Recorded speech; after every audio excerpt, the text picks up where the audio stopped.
พ่อครัวสีมือยอดเยี่ยมเนาะสีมือแต่ผักไต่คนไหนเสร็จจุ่มปลาโทรธรรมดาเลยบอกปวดหัวโอ้เสียบเห็นแต่นี่มีสีมือพ่อครัวเนาะอันนี้หน้าตาของพ่อครัวหน้าตาพ่อครัวก็ธรรมดารอทรงผมนี่บ่ตกหัวโลแต่กินกระแซบนี่แหละสีมือจังว่าเมียกหักเมียกหอม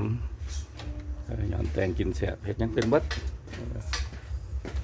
สิเป็นปลูกเกลือนปลูกซ่านว่าปลูกกระโลขับรถขับเพื่อ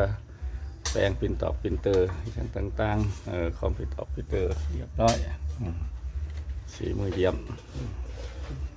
เผ็ดกินกระแซบแสบกันบ่เสือกับมาซิมนั่นกันเด้อพี่น้องเลยวันนี้เผ็ดจุ่มปลาเมนูจุ่มปลากระจานเพียที่ปลาเพียปลาเพียก็มาแต่ไต่พุ่นน่ะมาแต่ทางสวรรค์เขตสีดอกเมืองขันไผ่โหเสือบ่แสบก็มาซีมนำกันเนาะห้องว่าแสบบ๊ายบายสักก่อนมากินสิอัปเดตให้เบิ่งสักหน่อยบ๊ายบาย